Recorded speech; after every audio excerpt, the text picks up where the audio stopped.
Hello, and welcome to another episode of Fertility Docs Uncensored. I am Dr. Carrie Bedient from the Fertility Center of Las Vegas, and I am joined by my two sensational co-hosts, Dr. Abby Eblen from Nashville Fertility Center. Hey, everybody. And Dr. Susan Hudson from Texas Fertility Center. Hello. How are you, lovely vixens, doing today? This vixen's doing great. How about you, Carrie?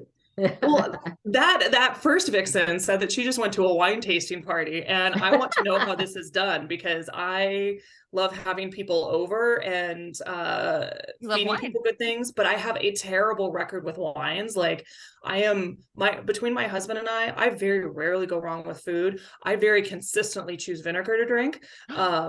The vino. You need the vino. That's what I was just about to say that. I learned about, is it AU vino? All vino? No, the vino is what there's an app called the Vino, Vivino, Yeah. and you can type in or scan in a wine label, or you can take a picture of a wine menu, like when you're at a restaurant, and it will rate them. And the score, I think, is from, I guess, 0 or 1 to 5. Yep. And my general rule is don't drink anything that's less than a 4. Yep. Okay. And you will very rarely go wrong. Yeah, one of the people there, I just learned about that at the wine tasting party last night. One of the people that brought wine talked about that and how he had these criteria that had to be rated between a 4 and a 5. And it's normal people it's not like people that are, sommeliers or whatever. It's normal people that rate the wine and tell you if they like them. And his criteria too, he wants something like more than 30,000 people to have tasted the wine or something. Okay. So you can also, so on the app, you can tailor make it. So say there's certain things that you particularly like or don't like, you can start rating for yourself. I don't do that, but I do look up wines, and generally, like I said, 4 and above. And yeah. So if I were to, for example, type it into the app store and pull up Vivino, and there's Vivino and Vivino Buy the Right Wine and Vivino Wine Scanner and Vivino apps, hypothetically, which one should I choose? It is the one that looks like that. Okay, got it. Bright pink. Pinkish red. And it has white grapes. Got it. Okay. Excellent. Thank you. Yeah. So this party that we go to every year, our real estate agent, when we first moved to Nashville, invited us. I think it was like the first year we ever had the party. We've been going for almost 20 years now. And they had this delicious spread of food, which is wonderful. So you get there, you get your wine, talk to everybody, get your food, and then we all sit down, and each person has to bring a bottle of wine. And kind of the deal is you have to have some unique story about the wine, like, oh, I was in, the south of France and we drank this wine, or, usually my story's not that great because, I don't really go to the south of France very often. But what about the story? Like, I was in this Costco aisle. And, sometimes you get those. Sometimes it's just, I thought the label was cool and it was funny. One person chose their wine because they're really kind of into green products and things that are, I forgot what the terminology is, sustainable and all that kind of stuff. So everybody has their own criteria. My criteria was, my son is in Syracuse, New York right now, and they have these wines up there called orange wines or skin contact wines, and they're special kind of white wine where they're fermented with a white grape, and apparently most white wines are not. So anyway, but everybody kind of has their own story, and we usually start out with the whites and then go all the way through the reds, and everybody gets a little taste of the wine. So we get a little bit poured all the way around. And of course, we have crackers. Your glass? How many people come? Well, there's about 15 or 20 of us, I guess, probably. I mean, I'm sorry, 15 or 20 couples, because each couple brought a bottle of wine. Wow. So it's a pretty good group. But yeah, we have those little cracker things. And if you don't like the wine, they have a place where you can dump it and all that. Huh. Interesting. Do y'all start from whites and move to reds? Yes. Does anybody bring bubbles? Yeah, actually last night somebody brought a cava from Spain. It's sort of the Spanish version. You can't call it champagne unless it's from the Champagne region of France, but it's the Spanish version. Spanish sparkling wine. Spanish sparkling wine, yeah. So yeah, actually somebody last night did bring that. So yeah, so and there was somebody there from Toronto, and they brought some wine that won something in some Toronto, wine fair Wine or something. festival. And so yeah, Neat. so it's fun. That's It was cool. fun. So if you're splitting between like 30 people, that means everybody gets like 2 sips and then. Well, trust me, Carrie, you get plenty of wine. I mean, usually after about the fifth round around, I'm like, I mean, I'm not a huge wine drinker anyway, but like there was one wine, it was Josh Reserve, and it was a red wine. It was a cab, but it was aged in bourbon barrels. So it Ooh. was really kind of cool. It had a little bit of a bourbony kind of kick to it. So I tried that one, but I usually after about the fourth or fifth wine that goes around, I'm like, I'll just pick and choose the ones I really, really want to taste. I mean, I love wine, but even when I go on wine tours, like on a wine bus, I can only do like 3 places because my tolerance is Oh, I know. Well, me too. Yeah. So, but yeah, no, it's believe me, everybody has plenty of wine, and there's wine left over at the very end too if you want to drink more after all that. That's funny. cool. Leave Yeah, it to the very fun. Nashville girl to pick the wine in bourbon barrels. Yeah. I have a friend that works in a bourbon distillery, so or in a whiskey distillery, and we just kind of gone through that. So it made me more interested in the bourbon barrels. So it was That's fun. awesome. So now our patients who are very selective about when they do or do not drink alcohol as they're going through this fertility process, now you know how to make better quality choices. Exactly. There you go. Somewhat dubious topic for a fertility podcast, Yeah, but I am fertility. here for it. Yeah. All right, what questions do we have today, Susan? Okay, so our first one is, I just watched your latest podcast about the female anatomy.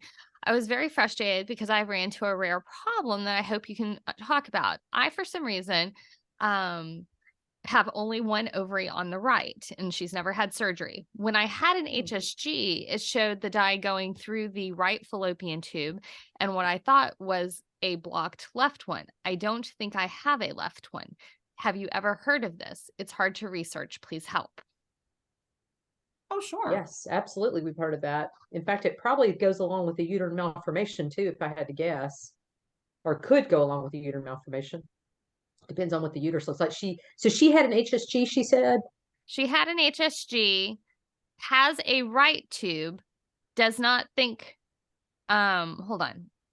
And she has a right ovary, but can't see the left ovary, and might have a blocked left tube. Unsure if she has a left tube. Well, I mean, the tube could be blocked, or it could be part of the uterine malformation. She could have a non-communicating horn, or she could have just a unicornate uterus. Probably it's definitely worth getting an ultrasound to look and make sure there's not something else over there. Just had a patient like this not that long ago who, when you looked at her HSG film, it clearly looked like it was not a normally shaped uterus. So your doctor probably would have picked up on it if they looked at it, or the radiologist should have, but it wasn't a normally shaped uterus, and she only had one tube. And when we looked at her ultrasound, she actually had a non-communicating horn where she had a piece of the uterus that never had attached to the other side of the uterus, or what would have been the uterus. Or it could truly be just a blocked tube, either way. But definitely worth looking into that. It is a little unusual to be missing, just for our listeners. Just because you may have a malformed uterus and missing a tube, that usually you still have 2 ovaries. And as the left ovary is usually the hardest one to see and find, it might be worth another ultrasound. Well, and the other thing, good point about that, Susan. Yeah, right. So sometimes if you have a non-communicating horn, sometimes that one ovary is really high up in the pelvis. Mm-hmm. So it looks like you don't have an ovary down there, but you actually do, because you actually do if somebody looks abdominally. So sometimes the one ovary can be really high, and so therefore when we're looking vaginally with the vaginal probe, it looks like you don't have an ovary, but really it's up high in the pelvis. So I think couple of additional thoughts on this is, one is there maybe have been some sort of torsion event when she was really young, because to be missing both a tube and an ovary, those come from different embryologic structures. Right. That's why it's unusual. And so it's weird to be missing one. It's weird to be missing both of them unless it was a surgical missing both of them. And so I totally agree with checking an abdominal ultrasound to see if that ovary is there. Another thing you could potentially do is do a cycle of Clomid, not necessarily for the reproductive component, but to make that ovary big so it's easier to spot. Stimulated ovaries are much easier to find. Yeah. And especially if they're up higher in the abdomen, especially if you have a little bit of extra padding around your abdomen, it makes it a little bit easier to see. Those would be things, but yeah, keep us posted. I'm kind of interested to see what they find. So let us know what they do. Let us know what your ultrasound show. I'm curious here. Yeah, and ultimately an MRI too would be another way. It's more expensive and more involved, but that would be a way to look. And sometimes too, I'll say, even if the ovary is stimulated, the ultrasonographer, if she doesn't have experience with people who have non-communicating horns or have a missing portion of, or missing right side, basically, sometimes they have to be reminded, you need to look with an abdominal ultrasound up high. So just make sure somebody looks with an abdominal ultrasound for that right ovary high up in your pelvis. Yeah, and sometimes taking your hands and pushing them down, pushing on your belly and pushing everything kind of down towards your pelvis can help, because it just shifts things lower so that you can maybe pick something up on a vaginal ultrasound that you otherwise wouldn't. Yeah. All right, y'all want to do one more? Sure. All right. Hi, I'm so glad I've been on your podcast. I'm 36 with primary unexplained infertility. Been trying to conceive since May 2021. AMH 4.52, HSG shows blocked left tube, regular periods, light, medium, only last 3 days, 2 unsuccessful IUIs with Clomid, Avidrel, estradiol, and prometrium. Lining has been on the thinner side, 5.7 multi-layered with follicles measuring 22, 18, 16, 12, 11, 11, but left side was dominant this time. My husband's sperm last IUI was 7.48 total modal after wash. Going to try letrozole and doing acupuncture and supplements. Doctor said no need for saline ultrasound. I have IVF coverage next July. Any advice on increasing my IUI chances? Whew, that is a lot of information. I was like trying to write really fast. I don't know But it's that I very got it all. targeted information. Like, she's It's giving very us all good. the stuff we need. Very precise. Yeah. I like the idea of switching to letrozole. Sometimes Clomid has a negative impact on lining. So I would agree with that. And you can't control which side those eggs grow on. And so, noting that the left side is blocked is important, and it's not an every other month thing, as I'm sure you've seen if you've done 2 by now. And so I would say keep going. The right side can potentially pick up a left follicle. It doesn't happen as often. It kind of depends what else is going on in your pelvis, which you're not going to easily be able to pick up from the testing that we have available to us short of surgery, which I would not really advocate at this stage of the game. But I would still keep doing it even if you have them on the left side, because that right tube can sometimes come over and be very helpful in picking them up.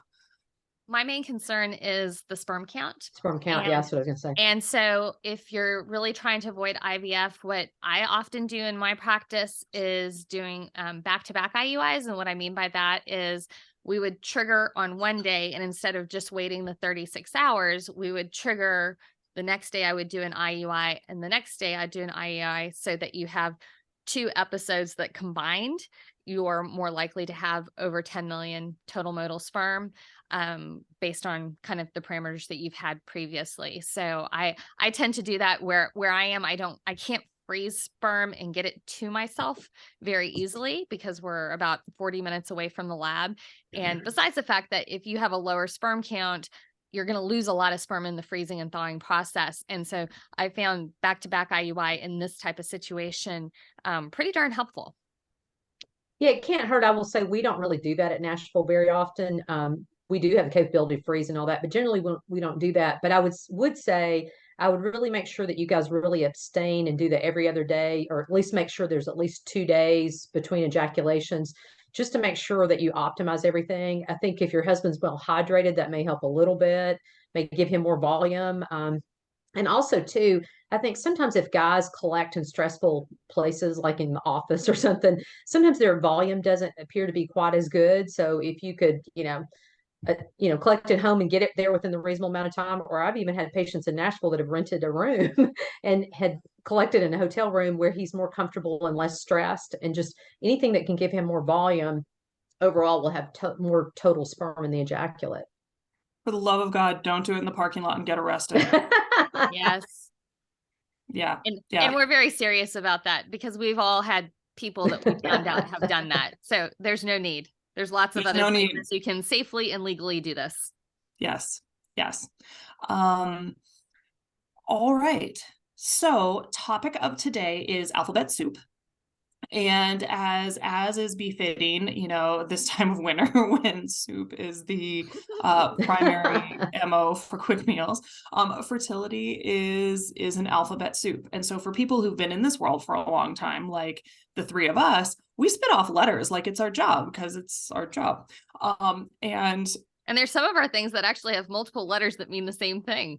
Yeah. Yes. And so there's the combinations that are the same. And so what we're going to do today in this episode is just go through a lot of the letters that we're talking about, so that if you just need a quick glossary of what your doctor is potentially talking about, and most docs try and be really good in saying what each of these things mean, but there is a lot of similarity in how these letters are put together. Sometimes it's the exact same letters, just a slightly different order. And so this is, they can mean very different things then. I don't know about you guys, but sometimes too, I don't mean to do it, but when I'm, bobbing around and talking about IVF, and then I talk about PGT and AMH, and I start throwing these things around, and the patients are like looking at me like, "What are you talking about?" And I'm like, "Oh, I'm sorry." Sometimes we get lost in our 3-letter words that we say all the time. So let's divide this up into a couple of categories. So first category, what are the letters that we talk about when someone is initially in our office and we're just talking about all the diagnostic stuff? So we're not talking about treatment at all, just all the letters that you throw out during that initial visit, maybe the follow-up visit when you're discussing, okay, this is what you had done and this is what it means. So Abby, what is your favorite set of letters to talk about? AMH is my favorite letter. Are my favorite letters. That stands for anti-Mullerian hormone, and that's really the hormone that gives us the best idea of how good a woman's ovarian reserve is. High numbers are good. It's one of the few tests where we like to see high numbers. So the higher the number, in a sense, the better. It means that you have more eggs. Okay. And Susan, let's stick with the ovarian theme. What else do you like looking at? So I also, I'm going to break the rule and add some numbers in here. So the FSH and E2, or follicle stimulating hormone, and estradiol, which is the E2. FSH is the hormone the brain produces that tells the ovaries what to do. Estradiol is the hormone the ovaries produce that talks to the brain. And it's important that we get those together because it's a feedback loop. And so if for some reason at the time that level is drawn, your ovary is producing more estrogen than what we think it should be at baseline, then we know that we can't really trust what's happening in the brain. It can also give us a little idea that, especially in ladies who are a little bit older, usually in their late 30s, early 40s, that sometimes you have very early follicular recruitment, and it can be showing us that may be happening in some of your cycles. Okay. All right. So we've got AMH, FSH, and E2. Abby, are there any other egg testing letters that you check later on in the cycle that show whether or not ovulation has occurred? So progesterone, or we also know it as P4. So typically once the egg is released from that sac, which becomes the corpus luteum, the purpose of that sac after the egg is released, it is to produce progesterone and to maintain the pregnancy. And hopefully once you get pregnant, it will continue to be released all the way up until the placenta takes over about 12 weeks. Okay. And still on the ovaries. We also have the AFC, or antral follicle count, yes. where we're looking at kind of the antral follicles are the very small follicles that are kind of baseline in your ovaries, and that count gives us an idea about quantity and how well you might respond to certain types of stimulations and things like that. But an antral follicle count is very important. Another thing, one thing that I see often in my practice is somebody may have been to their OB-GYN and they've had a ultrasound already, and then they come in to see us and they're like, do I really have to do this again because I just had one? Well, unfortunately, very, very rarely will you ever get an antral follicle count performed anywhere except for a reproductive endocrinologist's office. And it's a very important part of our evaluation. So, it's just something to kind of be aware of, that when we repeat that ultrasound, we are actually looking at some very specific things. And that's one of them that would not have been done pretty much anywhere else. Did you mention LH, Susan? Nope, not yet. Okay. So LH is another one. It's a hormone produced from the pituitary. And it's, when we talk about the trigger shot, luteinizing hormone is really the hormone that we're trying to mimic with that trigger shot. We're trying to get you to release an egg. Usually we're trying to get you to release it at the appropriate time, so that, for example, we know when to do an intrauterine insemination with your husband's sperm, or so that when you know when to have timed intercourse. Another time LH is important is if you're doing IVF and you are doing a Lupron trigger, which is essentially a medicine that's going to make your brain produce LH to mature your eggs. That hormone level is very important for us to draw, because sometimes some people's little pituitaries don't act exactly the way we expect them to. That's not good and news. we don't want to be surprised when we go in for egg retrieval. All right. So that's a lot of the really good egg testing, the monitoring that we do there. How about tube testing, Abby? What are the letters that we use for the different types of tube tests? So there's a couple. HSG stands for hysterosalpingogram. That's the test that your doctor may have done or had you go to an outpatient diagnostic imaging center. It's typically done by a radiologist, although at times in our practice we've done them as well. But it's basically where the doctor puts radio-opaque dye through your uterus and hopefully sees that you have a normal cavity and normal fallopian tubes. The other test that some people do in some offices is also known as a saline sonogram, or SIS is the way we abbreviate it. It's a test, again, where we're looking at the tubes and looking at the cavity of the uterus, but it's done in a different setting. It's typically done in our office by by ultrasonographer or one of our nurse practitioners, and sometimes one of the doctors. We put water up inside the cavity. We're able to see air bubbles oftentimes go through the tubes that tell us that the tubes are open as well.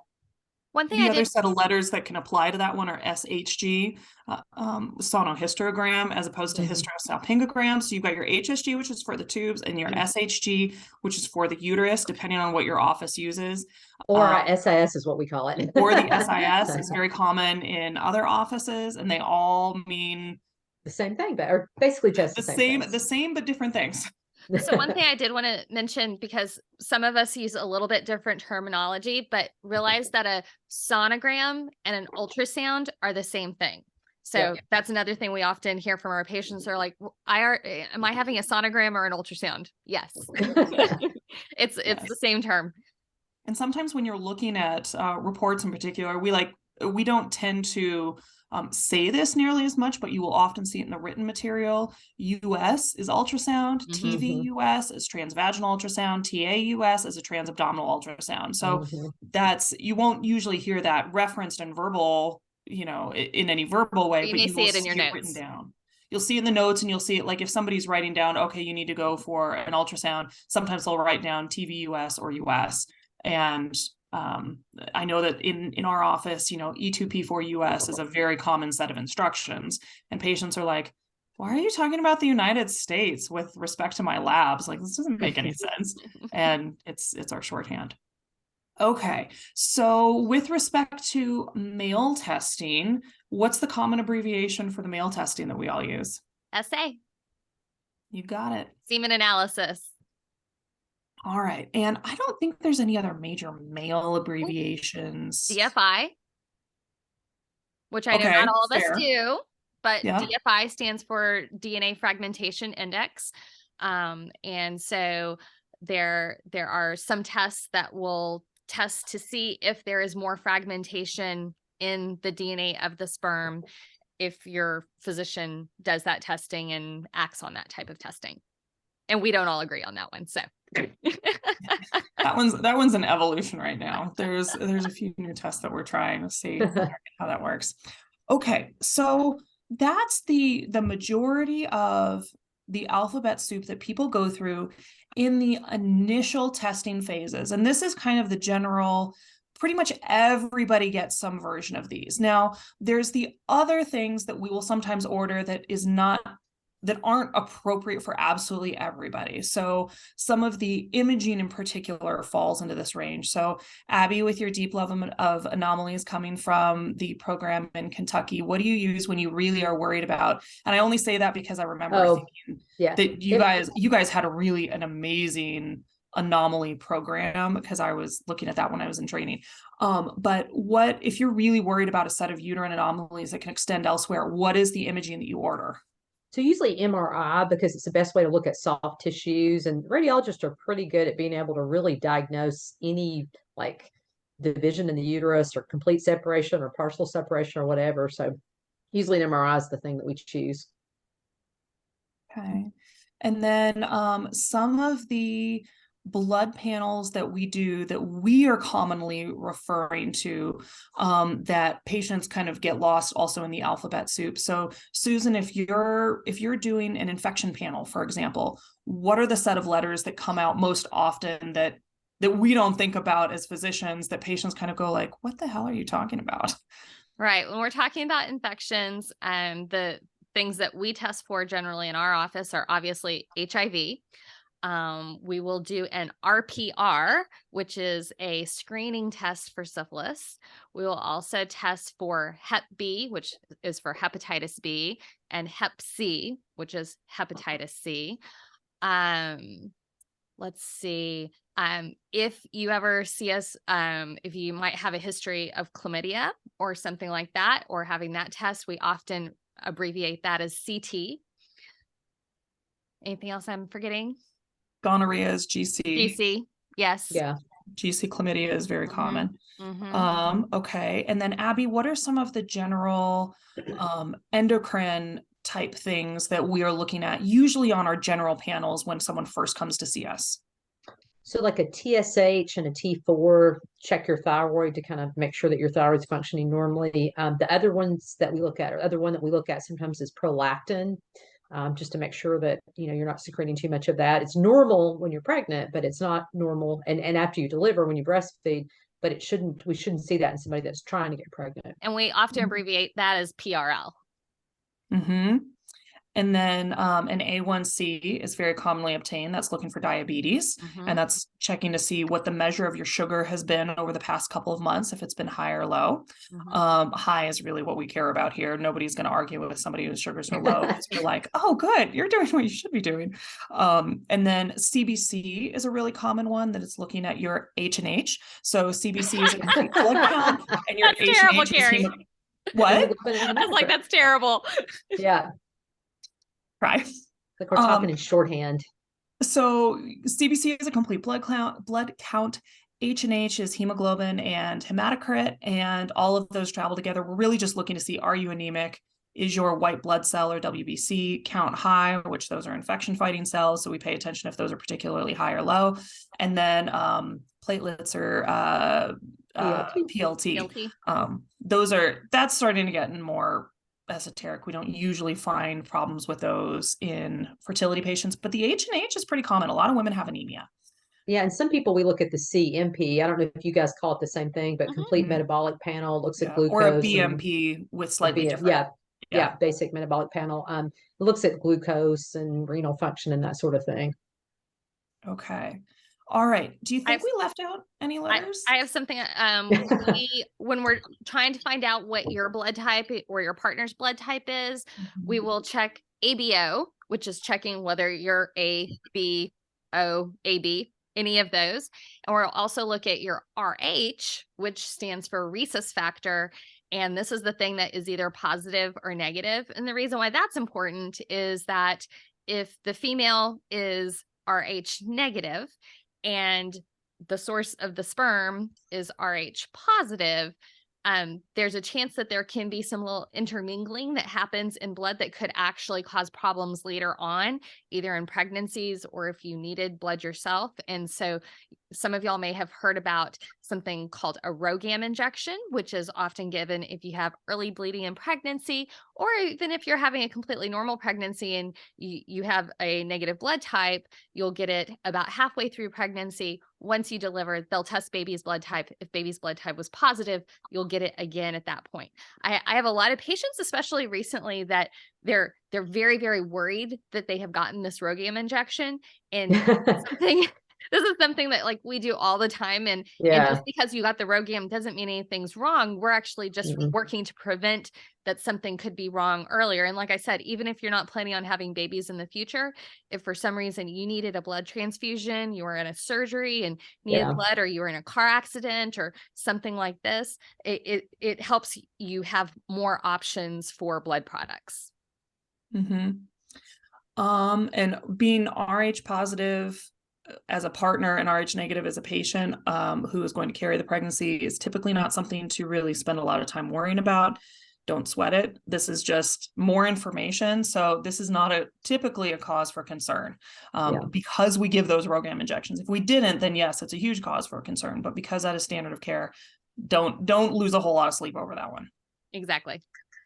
One other screening test, I don't know if we were getting to this yet or not, but HCG, that's really an important screening test too. It's the pregnancy test. That Even is. We'll get to that when we hit treatment more often, although it can be really helpful when someone does not get regular cycles, particularly our PCOS type patients, where they just have no idea where they are in their cycle because it comes whenever the hell it wants to.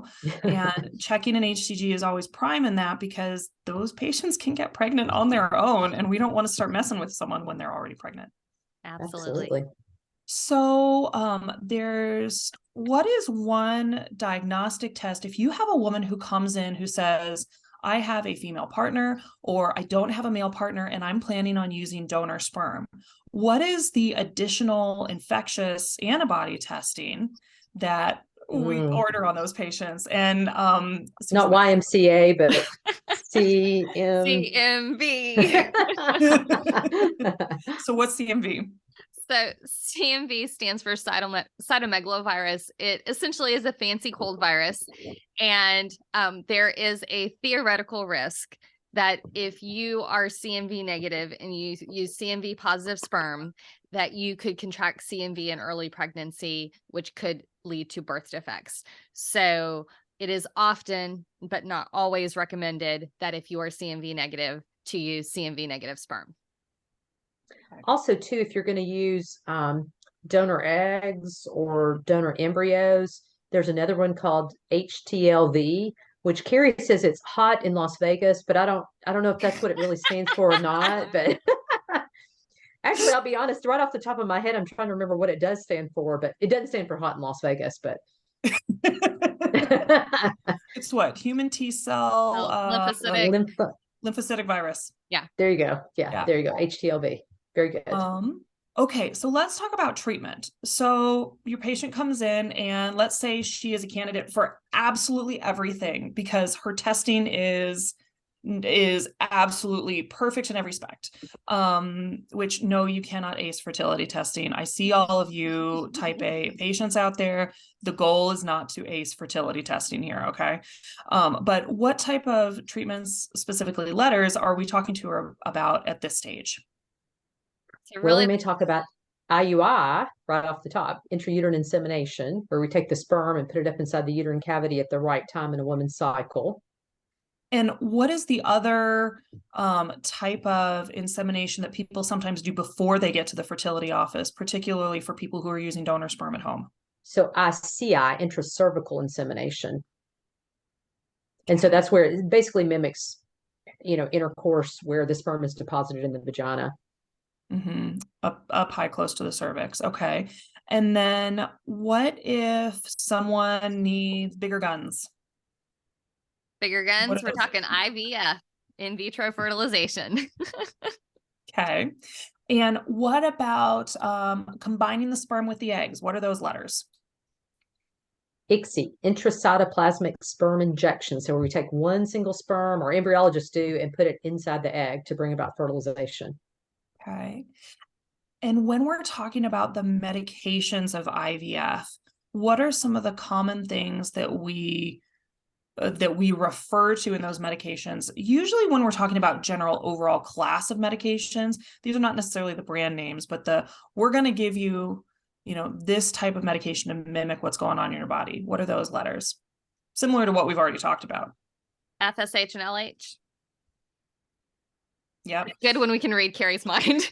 I know I was going, and HMG, human menopausal gonadotropin, is another type of older fertility medicine that we used to give, but we still give it now as well. Mm-hmm. Yeah. And then HCG. Sometimes we use HCG as a Yeah. trigger shot That's in right. both IUI as well as in IVF. And sometimes we just give it along with the FSH to stimulate patients. That is true. Particularly when there's a shortage of medication that stretches across the entire country. which we just experienced, and some of us had never done that before. It was all of the, wait a minute, I have to add in this and I have to subtract this, and this no longer applies, and I need to do this instead. Yeah, that was a whole lot of fun. It seems to work the same. It's a lot more gymnastics trying to get there. It is. Okay, so when you're talking about meds, you've got your FSH analogs, and your HMG, and then you've got your HCG trigger shots. And then sometimes people talk about other types of trigger shots and other types of way that we manipulate ovulation, whether it's enhancing it or preventing it. So what are the big kind of alphabet soups related to that? Enhancing ovulation. Think Lupron triggers. What's the class? GnRH agonist. Yeah. Or antagonist. Yeah. So sometimes I get a lot of people who say they start throwing out the phrase GnRH, and they don't always add on the modifier to that, which is really and the helpful. Modifier is the part that actually matters. Yeah. I'm sitting here trying to think of, I just think of agonists and the antagonists instead of thinking of the GnRH. So yes. So a lot of my patients who are very well read will say, oh, are you going to give me GnRH? And I'm like, I need the last word, because a GnRH agonist is something that can, depending on how you use it, either cause ovulation or can prevent it, depending on the mechanism by way you give it. If you are giving it a little bit for a long period of time or a lot in a very short period of time, or you're looking at the GnRH antagonists, which are going to prevent ovulation from occurring before you want it. And then, of course, like we already talked about, you've got HCG as a trigger form, which can help induce ovulation as well. So all of those overlap. There are multiple ways that you can give those medications that are all very useful, but it's highly dependent on what you give, when you give it, and how long you give it for. Mm-hmm. All right. So let's say that somebody is doing IVF and they are now in the phase where eggs are out, sperm is out. They have done ICSI and the embryos are growing. What are the letters that can come after embryos are starting to form? And we're doing additional testing on them. So we're doing PGT. Okay, so pre-implantation genetic testing.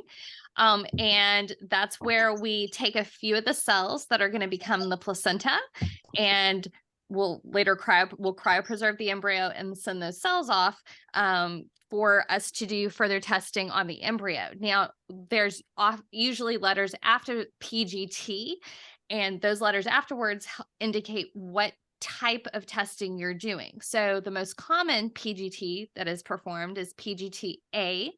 A is for aneuploidy. Aneuploidy is a fancy word for abnormal number of chromosomes. So that's the test to see if we have embryos that are chromosomally normal. And this is also the test that we can know the gender of your embryo if you so desire. In addition to that, we have PGT-M, and PGT-M is for people who have genetic things that are in their own genome, or both them and their partner or the source of sperm, where they match up in recessive. So we're helping prevent diseases like cystic fibrosis, spinal muscular atrophy, Huntington's disease.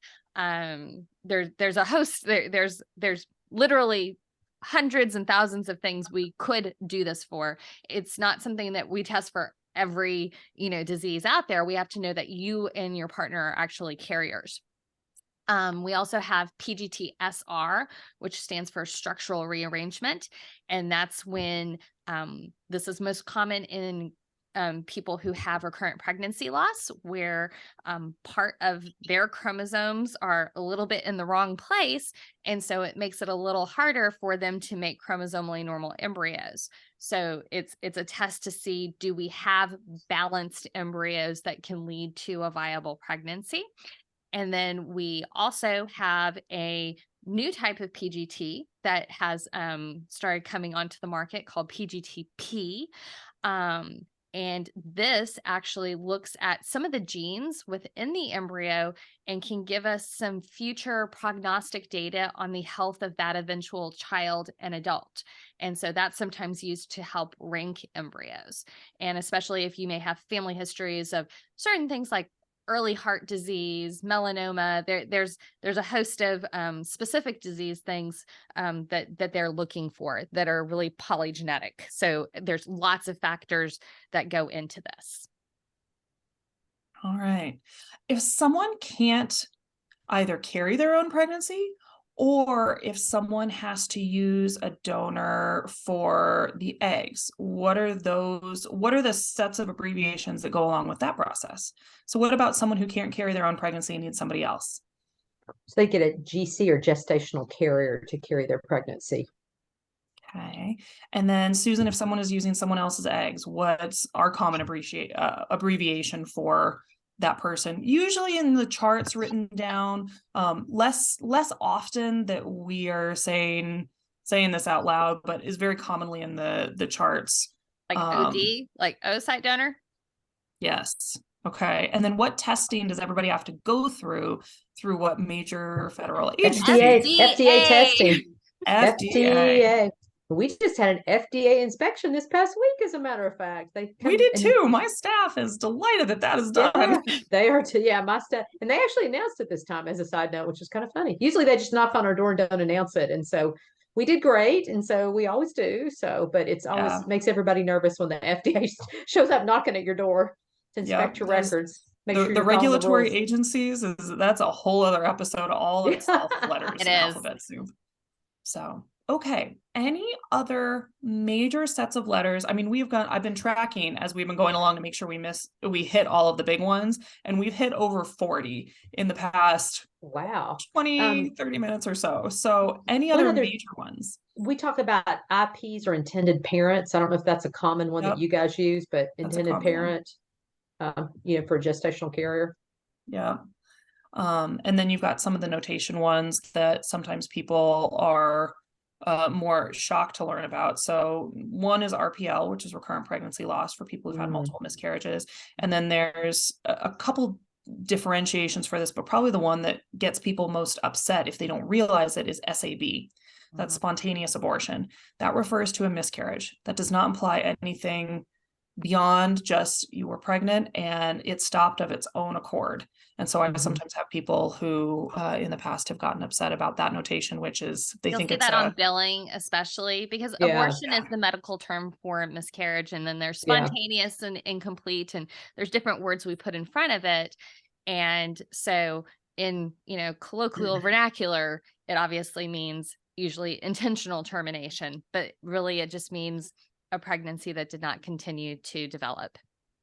There's also a diagnosis called PCOS or polycystic ovary syndrome, which we've had many episodes about for people that have irregular cycles, basically. And HA or FHA, so functional hypothalamic amenorrhea or hypothalamic amenorrhea, people whose hypothalamus just is not here for doing work and they don't get periods. I think we can just keep going on and on with these. It's amazing. We really could. Like I have a textbook in my my shelves next to me, and I'm like, oh, I should pull that out and look at it. And like, no, I shouldn't. Otherwise, it's going to be a 2-hour episode. I think this was a great summary of all the letters we throw out there and use. And, for people who are especially starting their journey, I think this can help make it not quite as scary. Yeah, for sure. All right. Well, to our audience, thank you so much for listening. Be sure to tune in next week for more. Be sure to subscribe and leave us a review in Apple Podcasts. We would love to hear from you. We're on Instagram, we're on Facebook, we're on YouTube. So hop on by, leave us a like, a follow, and say hello. You can also visit us on fertilitydocsuncensored.com to submit specific questions.